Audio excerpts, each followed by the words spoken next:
before we get rolling, do you want to make any announcements or have anything?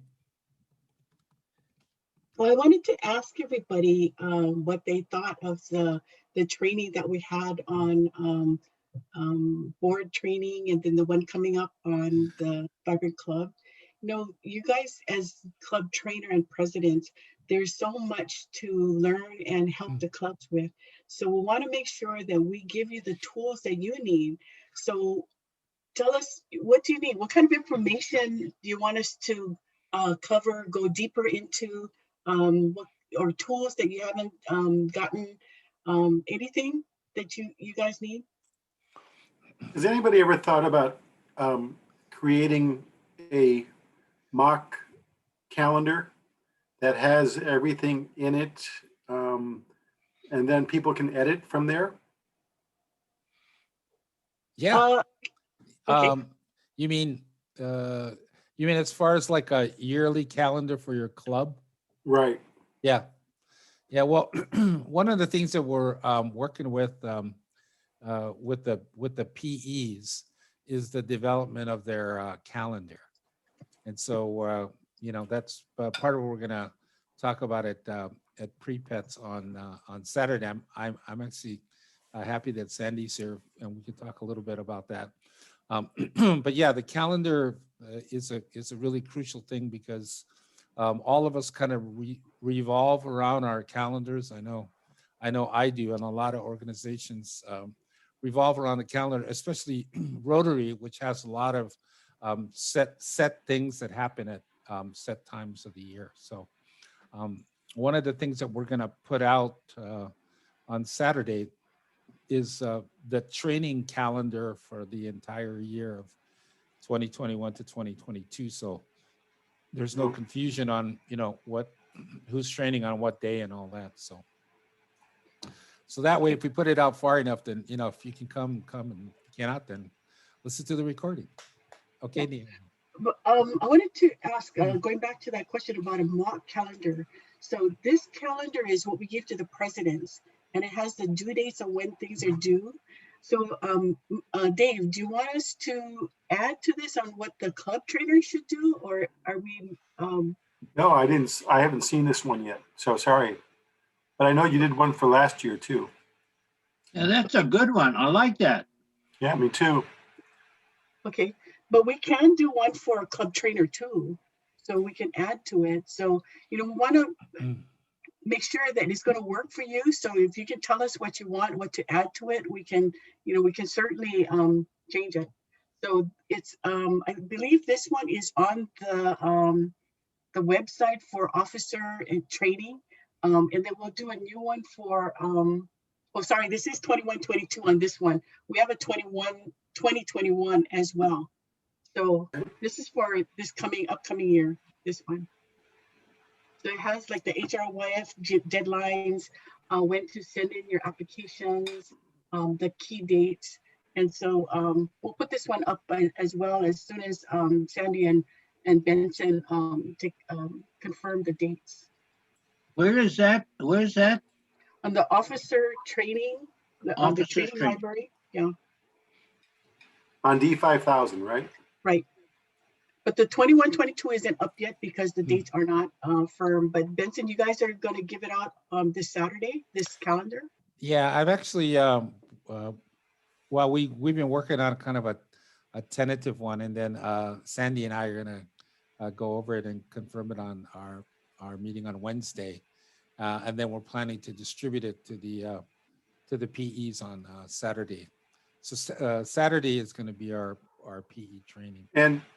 And I apologize, this is a stupid question, but do you guys want the AGs there at the pets, Pre-Pets? Yes. Yeah. Sandy, no one told me that, so I'm assuming so, though. Yeah. Sandy, you want to take a couple minutes or so and just talk about Pre-Pets? Sure. The PEs have been really going through, they just completed what we're calling their first phase. That was the pre-pets pre-work that including going through the President's Basics in the Learning Center. There are 11 modules in the Learning Center that they were asked to go through. And then in addition to that, we complemented that with 3 in-person not in person, Zoom sessions where we identify primary topics to go over with them, everything from creating your leadership plan to logging on to my Rotary, to how to input your goals, so the essential kinds of tasks that they need to know firsthand. And then last week, we gave them the overview of President-elect Shaker Mehta's priorities for next year. That, of course, we'll be sharing with all of you as well at some point. And so pre-pets, that's coming up on Sunday. They will continue their training. They will get training on the 3 essential elements, a very brief overview of the integration of public image, membership, and foundation. They'll be introduced to the staff. And then we'll go over, of course, the first virtual ever pet schedule. And then the post pets training. And what else? That's pretty much it, right? And then the organizational things, of course, like the calendar. Mhm. Okay. Well, thanks, Sandy. So, the reason why this is really important, and especially to this group, the club trainers. So I think right now of our 52 clubs, we have like 36 or 7 clubs that have a specified club trainer, and so we still have a few more clubs that need to have a club trainer. So I wanted to talk a little bit about what is a club trainer. Just for those of you guys who don't have a club trainer, or you're the club trainer and you're wondering, what am I supposed to do?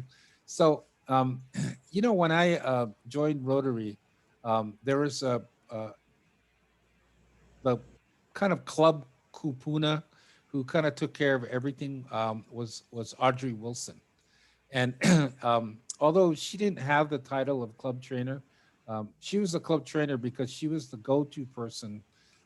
If anybody had a question about anything, she had been around long enough to really answer anybody's question about really anything Rotary. And so if you're the club trainer, then that's basically kind of your function, is to help guide the club because of your experience, that you've been around a while. Younger people come into the club, they want to know things. Even your president-elect, your board members may have questions about, so what's the procedure on this, and how do we do this, and where are those folding chairs that we bought 10 years ago? Typically, the club trainer is kind of like the club kupuna. And Gwen Picaro told me that during a meeting. She said, if you change it to club kupuna, maybe more people will kind of buy into it. But but what I see is that clubs that have a club trainer, typically they're better informed. Now, I think a lot of people think a club trainer is the person that actually trains everybody, but that's not necessarily it. It's the person that basically answers the questions, that directs people into trainings. Like, for example, on Saturday, I don't know how many of you attended the board training. Now, in our district, I don't think we've ever had a concerted training for board members. And so Lorraine Davis, who's really an experienced board member and trainer, did an absolutely excellent job. And so if you haven't had a chance to, or you weren't able to be at that, and you haven't had a chance to see it, it's either going to be posted or is posted now on the district website, and you can go and watch that. And the reason that that's really important is that your board is basically the core group of your club. And and if that board holds together, and that board is a group that wants to work together for the betterment of the club, then your club will get better. And the club trainer can do a lot to influence what happens with the board, especially in helping the new board members get acclimated to what's going on. So your role is pretty important. So after pets is over, which is going to be just in a couple weeks, and Sandy's been working hard and trying to get her class of PEs all set up and ready to go. Then we're going to be in this transition period, and this transition period is April, May, and June. Okay, so it's 90 days, 90 days, and so your part in that is going to be really important because it's going to be the sitting president, the president-elect, the club trainer, and the board that basically have to work together as a group to do this sort of changeover in leadership. Because there's going to be a new club president, there's going to be new board members coming in. So we're going to start combining all of you guys together into one training. So up to this point, we've had separate trainings for the president, separate for the club trainer, separate for the PEs. I mean, every Monday night, we got a different training with a different group. But in this transition period, the next 3 months after pets, we're going to put you guys together to help you to work on your goals, get those goals listed in Club Central so that everybody knows in your club what's going to happen over the next year. And so that's kind of the goal of that. Benson, I have a Yes. question. Yes, Hi, it's Nancy. Nancy. I'm assuming, but all of this going on because I'm working about 100 hours a week still. Yes, And yes. So I sometimes don't see all of these emails until like, oh my God, tomorrow night or tomorrow morning, Yeah, something's happening. Are you already sending everything to the PEs, the president-elect, so that they know like Yeah. about tonight's training and everything else? Yes. Okay. Yeah. Because I send them to Bev sometimes and she goes, I got it. It's like, nobody needs to get double and triple emails. So, Yeah. okay, I think that's absolutely. And I know for myself and our club in Hilo, we're going to have absolutely May and June meetings trying to have, especially with it being on Zoom. First off, any member can attend a board meeting anytime. And so you might as well have that new incoming board sit in at least the 2 last meetings of May and June in full. So we're going to try and have that. I mean, I'm going to ask for that to happen so we can hand it off smoothly. So, Okay, Nancy, that's great. Yeah, so the smooth handoff is what we're looking for. And so that so if you can remember this concept, and that is that continuity builds success. So the more continuity that we have from year to year, the more successful that your club can become. And when I look at the people that are on this screen right now, you're influential people within your club. So it's really important that you kind of grasp this and kind of go with it. So later on in the meeting, Conrad Ike is going to join us, and we're going to talk about diversity, equity, and inclusion, which is a big policy now that's coming out in Rotary. And it's really important that we send that down, that information gets down to every member in our district. And one of the things that we're going to try to start doing is to try to send the information that would typically go to the president, also go to the club trainer. So the club trainer can help the president to get some of this information to filter down into the clubs. Because what happens sometimes is that, all of the announcements and stuff go directly to the president, and sometimes that filters down to the clubs and sometimes it doesn't. So the more people that have access to that information, the more chance it's going to have to kind of filter down. So what I wanted to do tonight is I wanted to actually show the video that Sandy showed the PEs the other day, and it's basically our incoming Rotary president, Shaker Metar. And he's just kind of giving us a brief overview of what his plan is. And I encourage you guys to show this into your clubs because it'll give them a really good idea of what's coming up ahead. Sometimes I was telling Naomi, sometimes we forget how big Rotary is because we think about just our clubs, we think about the committees we're on, we think about our little area, but Rotary is gigantic. And unless you have the opportunity to go to a convention, to go to a zone training, to go to a pets, you sort of forget how big it is. And so I wanted to take a few minutes and show this, and then on the other side of it, we're going to talk about diversity, equity, and inclusion. So anybody have any questions before we rock and roll this thing? Yeah. Now, if you've already seen it, then you can watch it again, and you know it's a good video.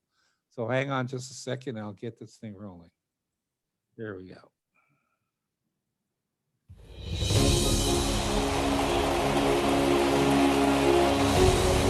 Namaste.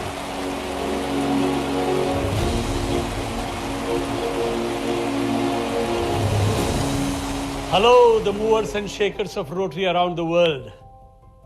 You, the DGEs, are the movers, and I am shaker. Today, you are taking a very important step in your journey of service and leadership. The forthcoming 17 months will be the most amazing, fruitful months in your life. You can turn this period into the most satisfying period of your life. During this period, I urge you to dream big, guided by our shared vision for Rotary. You will plan and set goals, inspire and motivate Rotarians to reach goals. Goals to expand the reach of our organization by increasing membership, and goals to increase the impact of Rotary by serving the world. And in this journey, you will play a stellar role as you share your goals with Rotarians and Rotractors in your district and inspire them to do more and grow more. Friends, this will be our guiding mantra. Do more, as in bigger and impactful service projects, and grow more, as in increasing our membership and expanding the participation. Membership, friends, continues to be our biggest challenge. For the last 17 plus years, our membership has been at 1.2 million. Together, let us change that over the next 17 months. My dear change maker governors, here is your opportunity to make the biggest change in Rotary history as far as membership is concerned. What we have not accomplished in the last 17 years, I challenge you to accomplish in 17 months. But that's too big a dream, you may say. Well, if I ask you to dream big, I have to lead from the front. One of my inspiration comes from what George Bernard Shaw said. He said, you see things and you say why, but I dream of things that never were and I say why not. So friends, the dream is to increase our membership to 1.3 million by 1st July 2022. How can we reach that incredible goal? The answer is, each one bring one. Ask each Rotarian to bring one member to Rotary in the next 17 months. Just one member in 17 months is all you need to ask of every Rotarian in your district. You can ensure this by leading by example and having your club presidents lead by example as well. As Rotarians in every club do this, they too will become change makers, as they will change the lives for good of each person that they make a Rotarian.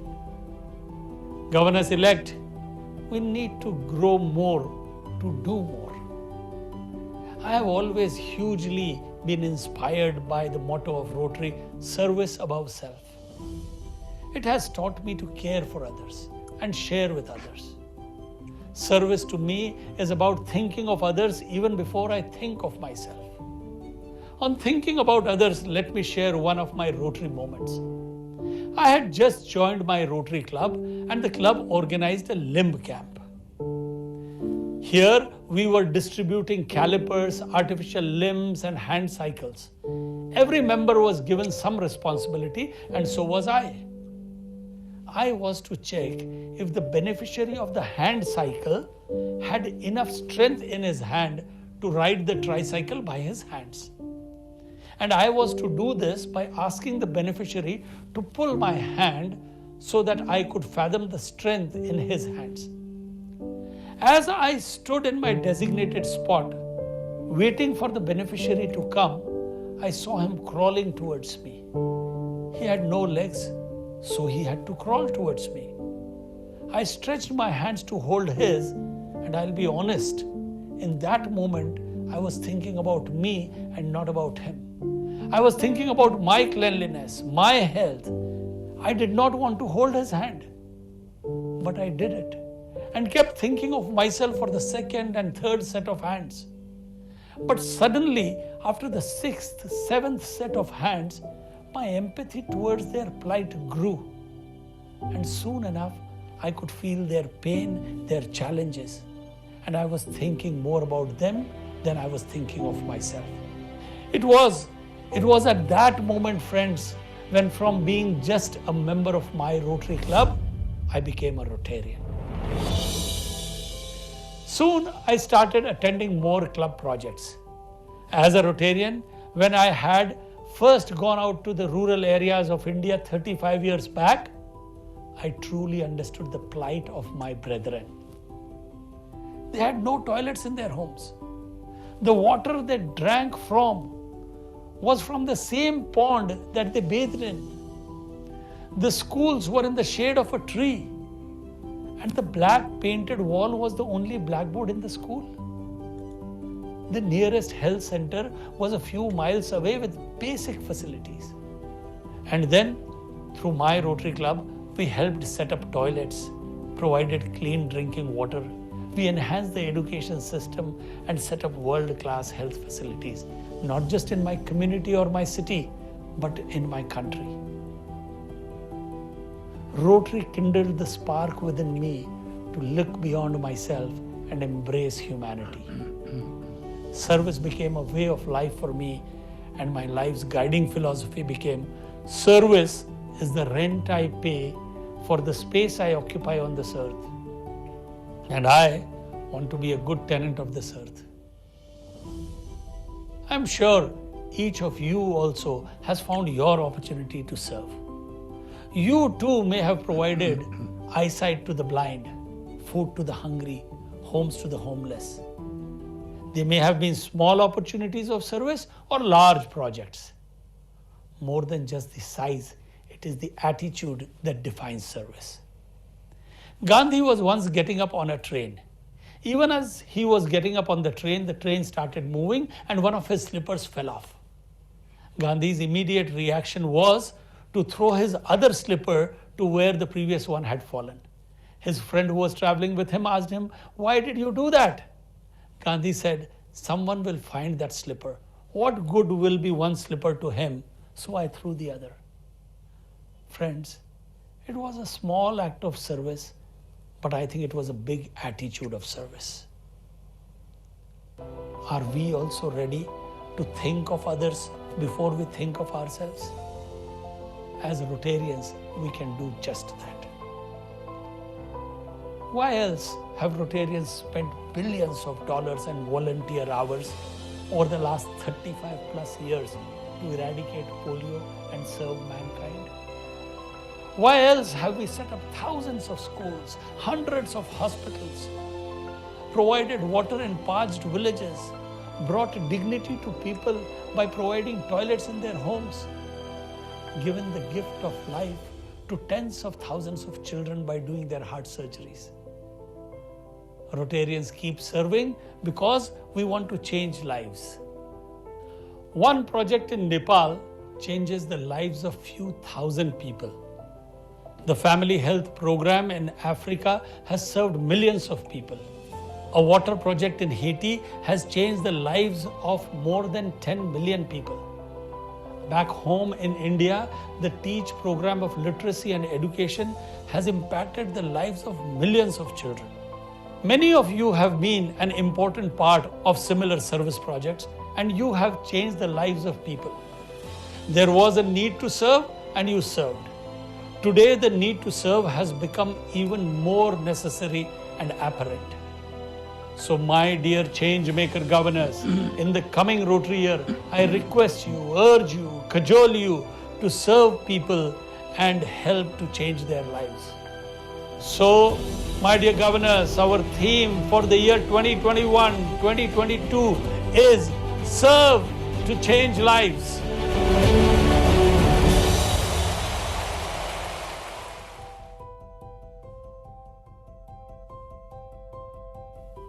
I urge you to lead by example and inspire Rotarians and Rotractors to participate in projects that have a sustained impact. Join hands with other Rotarians, other organizations, corporations, and do projects that impact your community, your city, projects that can change lives of people across the country and around the world. At the end of your term as district governor, you should feel that because of your leadership, because of your inspiration to the Rotarians and Rotractors, the world has changed for better because of the service done by them during the year. As we all serve, we change the lives of not only others, we change our lives too. Vivekananda, one of India's greatest philosophers, said, "When you help someone, do not think that you are obliging him or her. In fact, it is he or she who is obliging you by giving you an opportunity to give back something to this world from where we have received so much." Also, he added beautifully, in life, take the position of the donor or the server, and yet be so humble in giving and serving that let the donor or server kneel down and ask, "May I give? May I serve?" Friends, to live for others, to care for others, to serve others and change their lives is the best way to live our own lives. Just as Albert Einstein said, only a life lived for others is a life worthwhile. And friends, as we go about our service initiatives, our special focus this year will be on empowering girls. One of Rotary's core values is diversity. We have a public statement that outlines our belief in DEI: diversity, equity, and inclusion. It is important that we empower the girl, as we all find that more often than not, the girl is disadvantaged. We will serve all children, but our focus will be specially on the girl. There are many issues that the girls face in different parts of the world, and you as leaders will ensure that we try and mitigate the disadvantage of the girl that they may have. Friends, to do more and grow more, we've designed some presidential initiatives. There will be 7 presidential conferences across the world, focusing on the 7 areas of focus. And for every Rotary and Rotract club to be able to organize and engage Rotarians and Rotractors and the public at large, we will have Rotary Days of Service. Do participate in the presidential conference closest to home, and do encourage every club to participate in a Rotary Day of Service. Let them join Rotractors and Interactors. Let us showcase our work world over through thousands of Rotary Days of Service by Rotary clubs.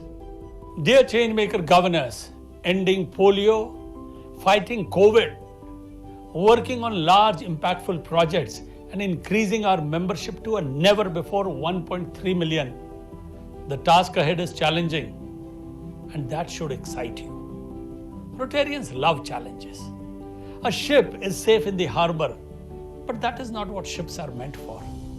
They need to go out in the high seas. Life, my dear changemakers, is about adventure and not maintenance. Let me end with what I have penned for our theme. The biggest gift we are given is the power to touch a life, to change, to make a difference in the circle of life. If we can reach out with our hands, heart, and soul, the magic will begin to happen as the wheel begins to roll.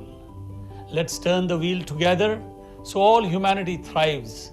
We have the power and the magic to serve, to change lives.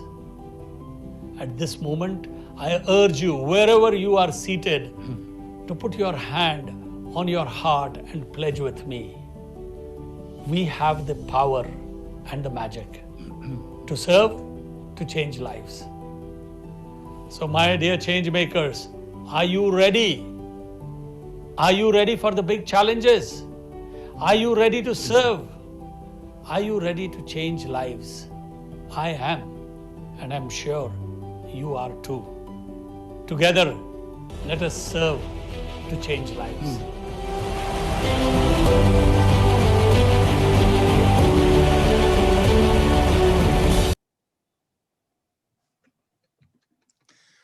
Wow. Yeah, that was really, really impactful when I saw it. And it's more impactful now the second time I saw it.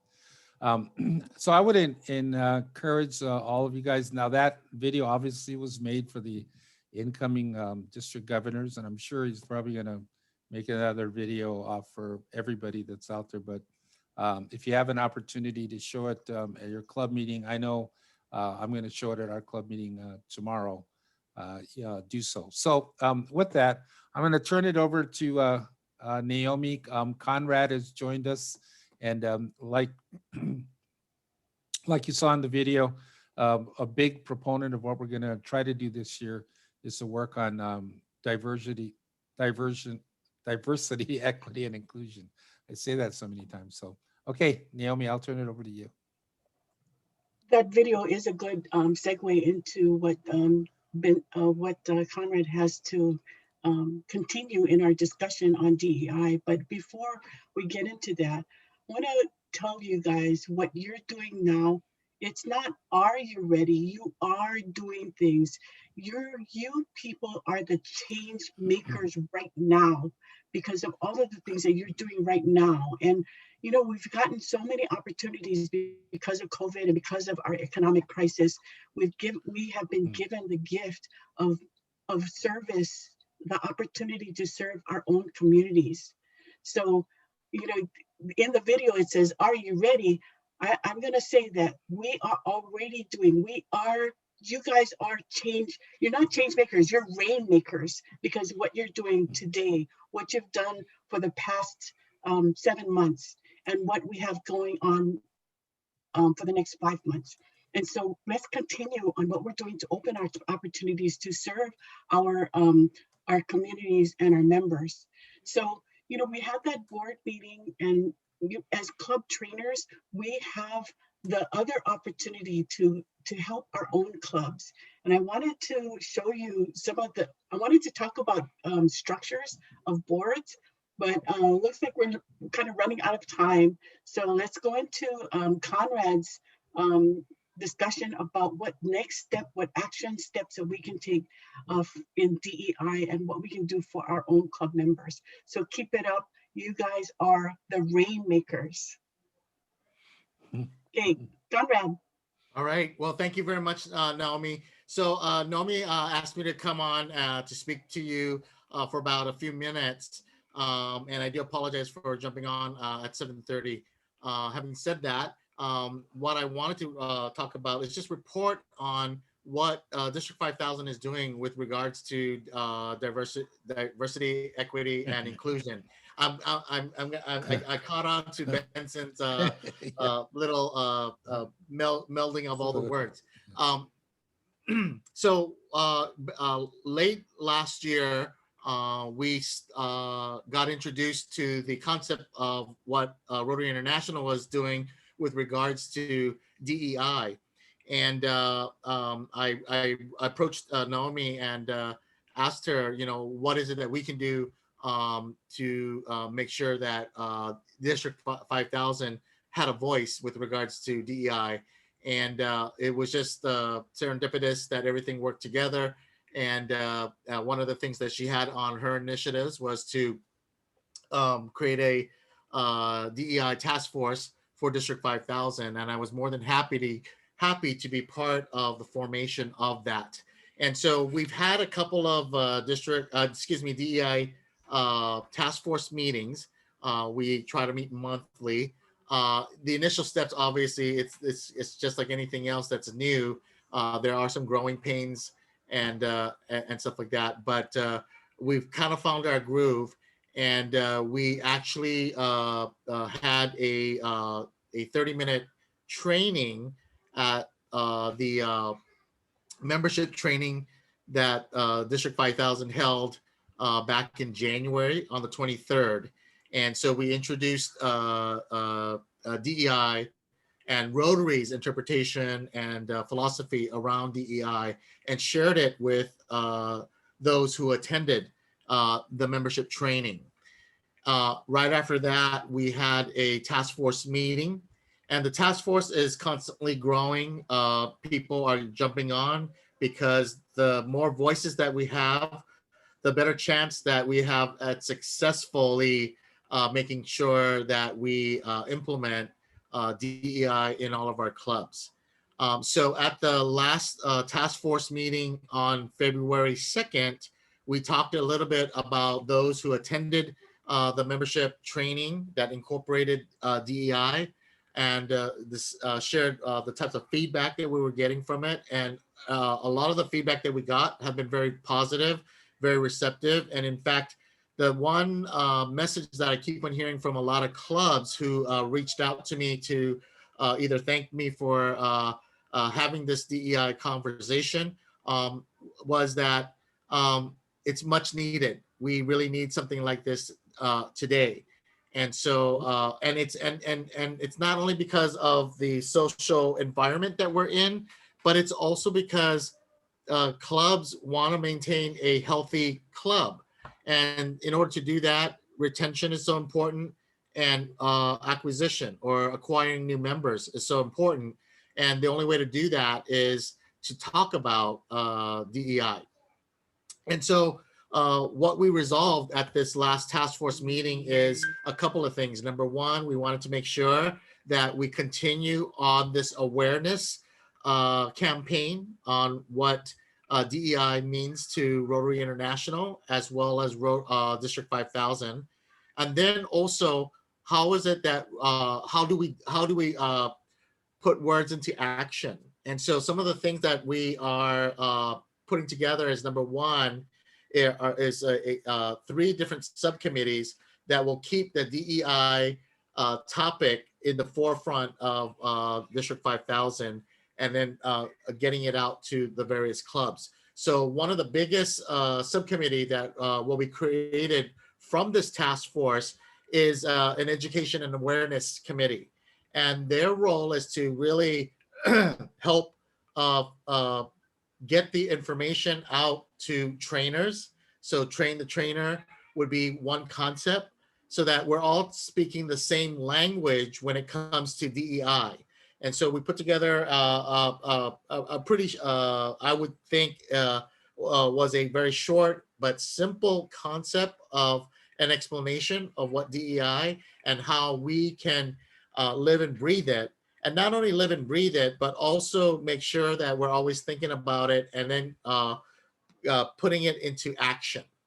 And so how we put into action is making sure that we then provide tools and resources to the clubs so that DEI is top of mind.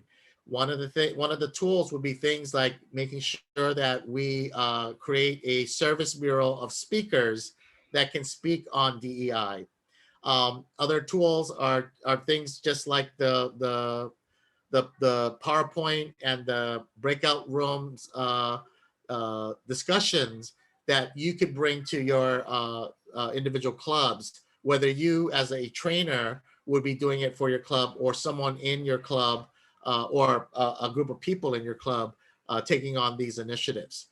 And then the last part of the various subcommittees that we're thinking about is making sure that there is a group of task force members that are creating a continuous feedback loop among our clubs, our members, and then District 5000. And so it's a what I mean by a continuous feedback loop is making sure that the task force members are reaching out to the clubs to get feedback from them on what they need in order to maintain and keep DEI top of mind, and as well as what the task force sees as potential opportunities for clubs to meet DEI needs.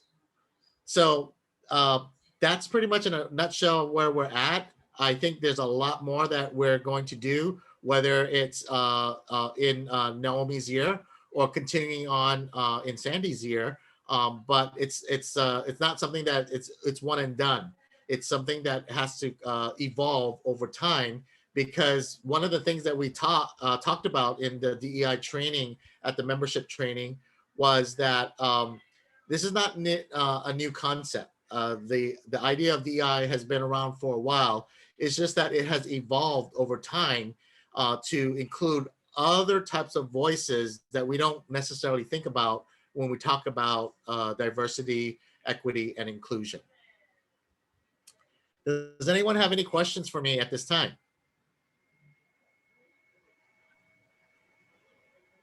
Conrad, I don't have a question, but I'd like to make a comment if I could for a moment. Sure.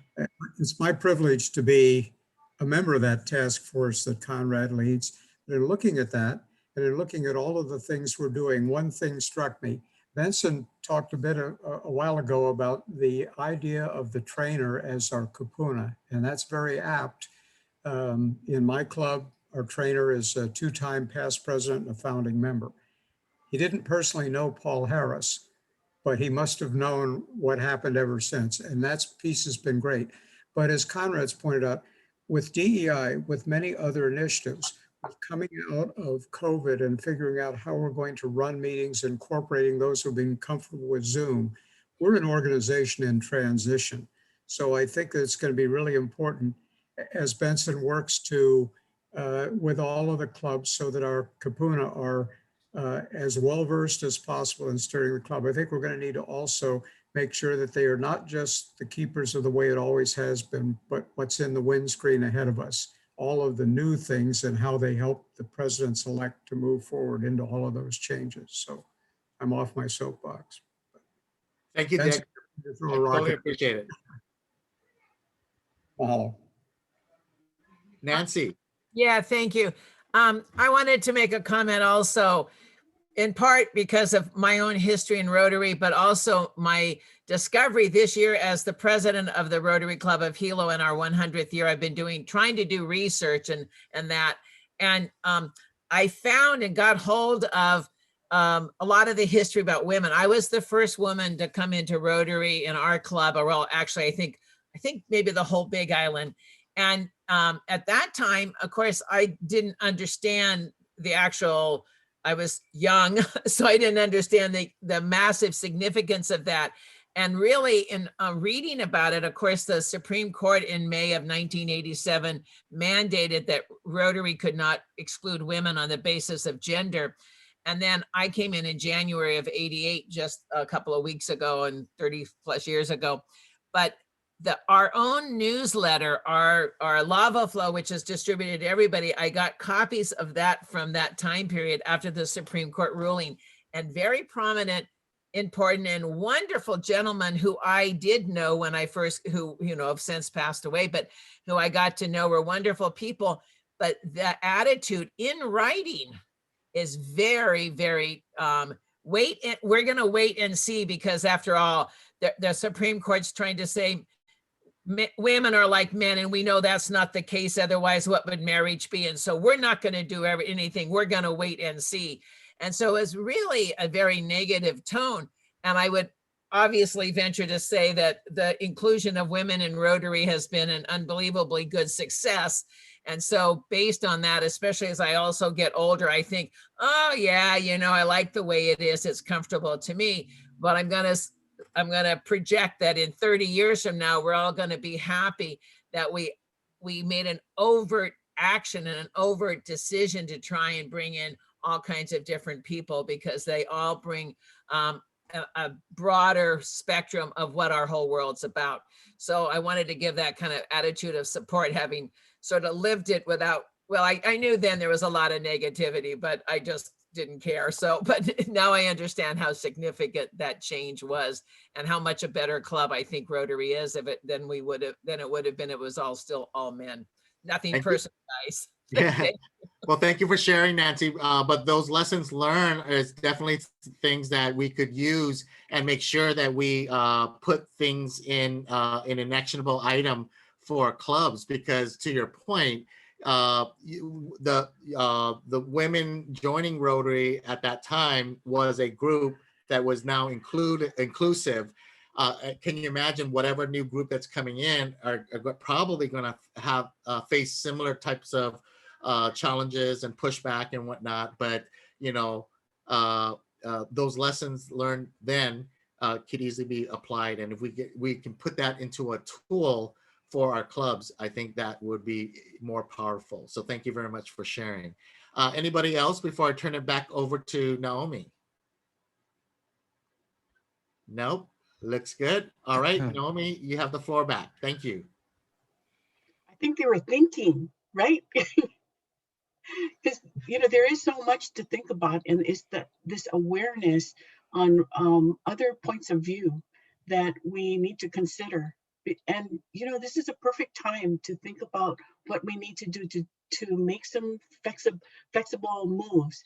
Like Dave Mostrin doing a Zoom membership. That was innovative, and this whole situation that we're in is forcing us to do things differently. And so one of the things as a club trainer is you can help that transition into a club that is going to suit the situations. Okay, so when you went to the board training, were there any ideas of how you can change the board? The normal board is you may have 17 people on the board, and you've got all of the avenues of service chairs, and then you've got other chairs, and you've got 17 people on your board now. So does that work? Now you have a chance to make a change if you need to change. But just even if you think that everything is okay, it's a good thing to think about other options because something might work better. Okay, so this DEI thing is looking at different ways to view your club. And Benson, you have your hand up. Yeah, I did. If you guys attended that board training, you know that the breakout exercise that Lorraine did is that we had 18 breakout groups.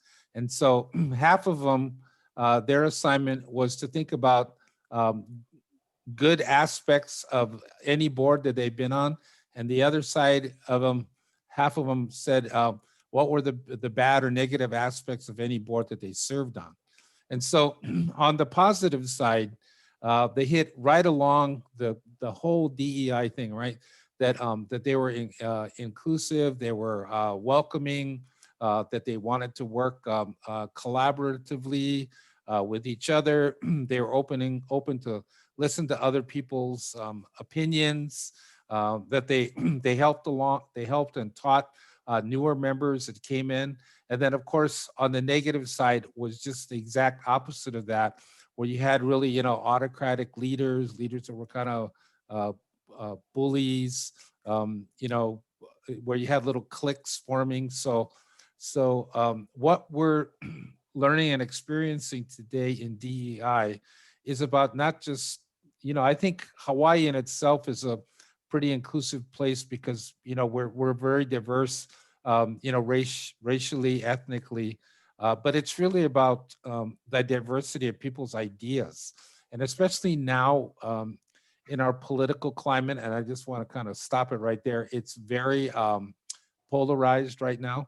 And so, people don't want to listen to people on the other side. And if that continues, then we just become more and more divided. So, even if you don't believe in whatever somebody believes, that you just accept that that's what they believe, and that's okay.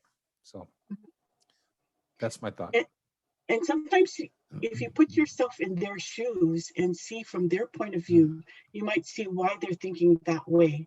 And so it's the DEI is just being able to see how other views are and to be accepting. So it's okay if they think like that, as long as they're not hurting anybody. But everybody is entitled to their own opinion. But as a leader in your club, we've got to make sure that our club is running in a way that is considering the DEI statement that Rotary has. Okay, so when we talked about the board and the board structure, okay, so when you look at your bylaws, and by the way, Rotary has revised the bylaws and constitution. So if you want to take a look at the recommended bylaws to see if you need to make any changes or you want to make any changes, it's a good thing to do it now because things are changing now. But I wanted to show you what Rotary has in terms of structure, on board structure. So real quick, I'm going to share my screen. This is from Rotary International.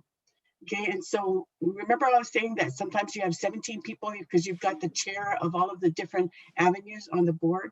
So this one is saying you could have a service project chair, and that service project chair would oversee all of the service projects, regardless of if it's youth service, international service, vocational service, is all under one person who's directing, because when you have a calendar, you want to make sure that the projects are not overlapping, that you have them kind of spaced out so your members can participate and won't get burnt out about it. But here, this is the standard, and you have the different subcommittees under that chair. So these are your 5 chairs, and then you have subcommittees under it.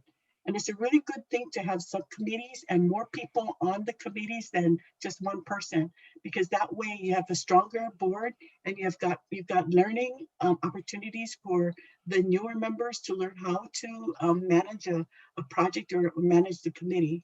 So for a large club, so you have the main chairs, and then you have the subcommittees. Okay, so if you want to consider something like this, where you have these subcommittees under the main chairs, and foundation and membership is one of the big areas. So, Sandy was talking about how membership, public image, and foundation, that's the 3 that should go together. So when you look at this structure, that's taking that into account, that those are major components of the board. Okay, so when you step back and see the transition of working with the new incoming board, this is a good time to see, is that structure working, or do you need to make some changes? Do we need to be flexible? Okay, so comments. What do you guys think about maybe some changes in the board structure?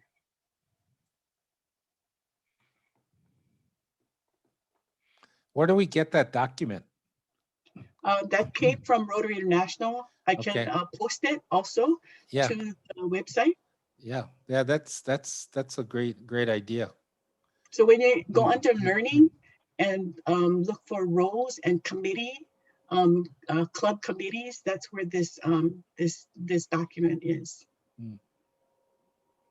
Okay, but especially for small boards, small clubs, you might not have enough people to do all of these different chairs. So this is one way that you can kind of consolidate the service projects under one chair and organize that. Nancy, did you have something? Yeah, on this, what's really would be good about it is it looks at it in a little bit more over umbrella type way, because especially this year, so many of our committees are super over busy, where others don't know what to do because we're not meeting in person. So it's like a lot of good talent is sort of hanging on the vine, right, but not able to do anything. And I think if we had it structured a little bit differently, then all that energy and focus could really jump to where that ability to function is most heightened. So I think that would be that would enable, I think, more people to think that in the big picture, not like my committees can't do anything, so I'm going to do nothing.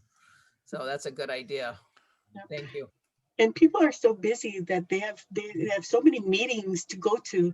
Doing it this way, you have an executive committee, and you have the main chairs, and then all of the other ones the subcommittees would report to that main chair without having to go to a board meeting. So that's one way of kind of spreading out the work and not having so many meetings for people to go to. And so they can do just what they're what their passion is, and is to do projects. For instance, for youth service, the Interact chairs, the advisors, they have to work with the high schools or with the youth groups. And so to go to another meeting, a board meeting or other meetings, is kind of a double work for them. So this is an idea that if it works for your club, then it is a structure that Rotary is putting out there. Okay, other comments? I think our small club presidents are going to appreciate that structure for small clubs, because the sentiment's been expressed to me that, I wear 3 or 4 hats, and I think this may help them a bit to consolidate. So we shall see, but I think it's a good step. Okay, so I'll put that in the club trainer book under the library. And you can find it there. Okay. Thank you. Okay, other comments? All good? Yeah. Okay, you Yeah, that want was to? I agree with Dick. I think that's great for small clubs. Our club stresses community service and also youth service, but vocational and international is really not real big with our club. So I think this will work great. Good idea. Thank you. Thanks.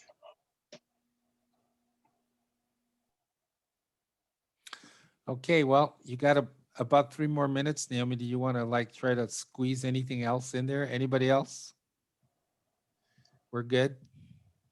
Okay. Oh, yeah. Was Nancy raising her hand? No, she was she was stretching. She was going, oh, I can't wait to eat my dinner. Yeah.